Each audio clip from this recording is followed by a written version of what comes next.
നിങ്ങൾക്കെല്ലാവർക്കും മിസാസ് കിച്ചണിലേക്ക് സ്വാഗതം. നമ്മളിന്ന് ഉണ്ടാക്കാൻ പോകുന്നത് വടുകപ്പുളി അച്ചാറാണ്. അത് ഒട്ടും തന്നെ കയ്പില്ലാതെ വളരെ എളുപ്പത്തിലും നല്ല ടേസ്റ്റിലും എങ്ങനെയാണ് ഉണ്ടാക്കുന്നത് നോക്കാം. അതിന് ഞാനിവിടെ 2 വടുകപ്പുളി നാരങ്ങ മൊത്തം 1/2 കിലോ വരും ചെറുതായിട്ട് കട്ട് ചെയ്ത് ഒരു ഡ്രൈ ആയ ജാറിൽ ഇട്ട് വെച്ചിട്ടുണ്ട്. ഇങ്ങനെ കട്ട് ചെയ്തിട്ട് അതിൻ്റെ കുരുവെല്ലാം മാറ്റിയതിന് ശേഷം ചെറുതായിട്ട് കട്ട് ചെയ്താണ് ഞാൻ അതിനകത്ത് ഇട്ട് വെച്ചിരിക്കുന്നത്. നമുക്ക് ഇഷ്ടമുള്ള വലുപ്പത്തിൽ അത് കട്ട് ചെയ്തെടുക്കാം.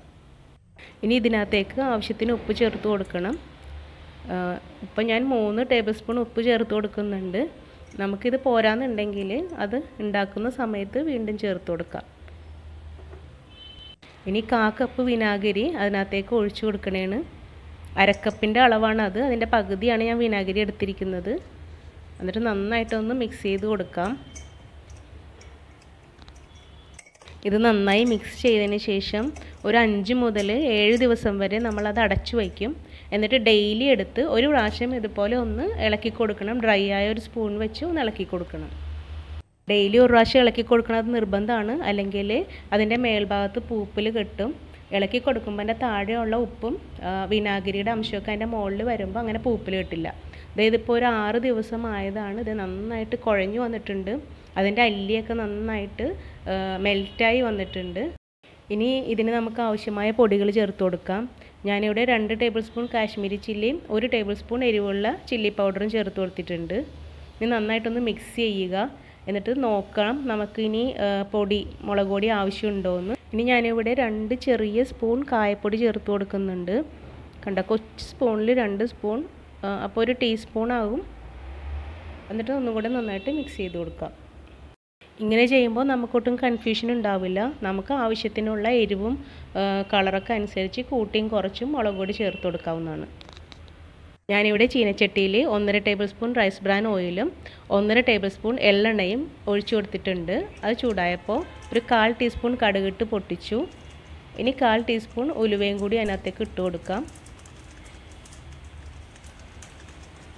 അത് പൊട്ടിയതിന് ശേഷം ഒരു വലിയ കഷ്ണം ഇഞ്ചി ചെറുതായിട്ട് അരിഞ്ഞിട്ടുണ്ട്, അത് ചേർത്ത് കൊടുക്കാം.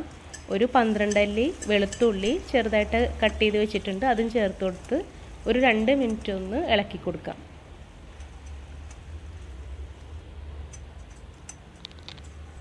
റൈസ് ബ്രാൻ ഓയിലിന് പകരം വെളിച്ചെണ്ണയോ അല്ലെങ്കിൽ വേറെ ഏതെങ്കിലും വെജിറ്റബിൾ ഓയിലോ ഒഴിച്ചു കൊടുക്കാം.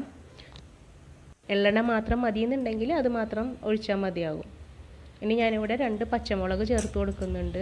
അതൊരു 1/2 മിനിറ്റ് ഒന്ന് വഴറ്റി കൊടുക്കാം. പച്ചമുളക് ഇട്ടിട്ട് ഒരുപാട് നേരം ഒന്നും വഴറ്റേണ്ട ആവശ്യമില്ല.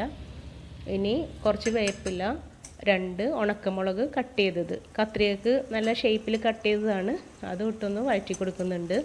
ഇനി എല്ലാം കൂടി 1 മിനിറ്റ് ഒന്ന് വഴറ്റി കൊടുക്കാം. ഇനി ഞാനിവിടെ ചേർക്കാൻ പോകുന്നത് ഉലുവപ്പൊടിയാണ്. അത് നിർബന്ധമില്ല, കയ്യിലുള്ളവർ മാത്രം ചേർത്ത് കൊടുക്കുക. ഇവിടെ ഞാൻ ഉലുവ പച്ചയ്ക്കാണ് പൊടിച്ചു വച്ചിരിക്കുന്നത്, വറുക്കാത്തത്. അപ്പോൾ അത് ഞാനൊരു 1/4 ടീസ്പൂൺ ഉലുവപ്പൊടി, അത് കൊച്ചു സ്പൂണിൽ ആണ് എടുത്തിരിക്കുന്നത്, ഒരു 1/4 ടീസ്പൂൺ വരും. അതൊന്ന് ആ എണ്ണയിലിട്ടിട്ടൊന്ന് ചൂടാക്കി എടുക്കുന്നുണ്ട്. ഇനി നമുക്ക് ആ മുളക് പൊടിയൊക്കെ ഇട്ട് മിക്സ് ചെയ്ത് വെച്ചിരിക്കുന്ന നാരങ്ങ ഇതിനകത്തേക്ക് ചേർത്ത് കൊടുക്കാം. എന്നിട്ട് നന്നായിട്ടൊന്ന് ചൂടാക്കിയെടുക്കാം. സിമ്മിൽ വെച്ചിട്ട് എല്ലാം നന്നായിട്ട് ചൂടാവുന്നവരെ നന്നായിട്ട് ഇളക്കിക്കൊണ്ടിരിക്കണം.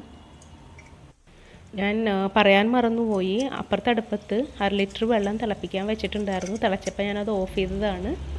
അത് മുഴുവനും നമുക്ക് ആവശ്യമില്ല, കുറച്ച് ആവശ്യമുള്ളൂ. എന്നാലും വേണ്ടി വന്നാലോ എന്ന് ഓർത്തിട്ടാണ് 1/2 ലിറ്റർ വെള്ളം എടുത്തത്. തിളച്ചാറിയ വെള്ളമാണെങ്കിലും കുഴപ്പമില്ല. ഇത് പക്ഷെ നല്ല ചൂടുള്ള വെള്ളമാണ് കേട്ടോ. ഇനി നമുക്ക് 2 ടേബിൾ സ്പൂൺ പഞ്ചസാരയും കൂടി ചേർത്ത് കൊടുക്കാം. എന്നിട്ടൊന്ന് മിക്സ് ചെയ്തെടുക്കാം.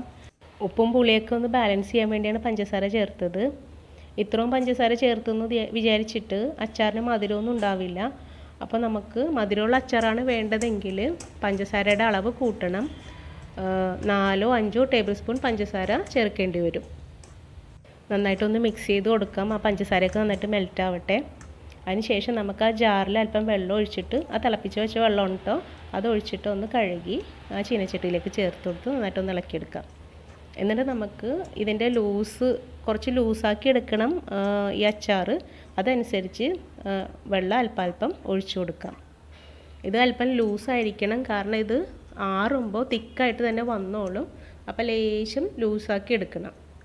കുറച്ച് പുളിയുടെ കുറവുണ്ടായിരുന്നു. ഞാൻ അല്പം വിനാഗിരി, 1 ടേബിൾ സ്പൂൺ വിനാഗിരിയും കൂടി അതിനകത്തേക്ക് ഒഴിച്ചു കൊടുത്തിട്ടുണ്ട്. ഇനി നന്നായിട്ട് തിളച്ച് കഴിയുമ്പോൾ ഒന്ന് ആറാനായിട്ട് ഡ്രൈ ആയ ഒരു പാത്രത്തിലേക്ക് ഒഴിച്ചു വെച്ചിട്ടുണ്ട്. ഇത് ആറിക്കഴിയുമ്പോൾ ഇതിനേലും നന്നായിട്ട് തിക്കായിട്ട് അച്ചാർ വന്നോളും. ഇത് നന്നായിട്ട് തിക്കായിട്ട് വന്നിട്ടുണ്ട്. ഇതിൽ വേറെ ഉപ്പൊന്നും ചേർത്തില്ല, ഉപ്പൊക്കെ കറക്റ്റായിരുന്നു. അപ്പോൾ ഇതുപോലത്തെ ഈസി മെത്തേഡിൽ നിങ്ങൾ അച്ചാർ ഉണ്ടാക്കി നോക്കണം. ഈ വീഡിയോ ഇഷ്ടമായാൽ നിങ്ങളെല്ലാവരും ഈ ചാനൽ സബ്സ്ക്രൈബ് ചെയ്യണം. ലൈക്ക് ചെയ്യാനും ഷെയർ ചെയ്യാനും കമൻറ്റ് ചെയ്യാനും മറക്കരുത്. Thank you.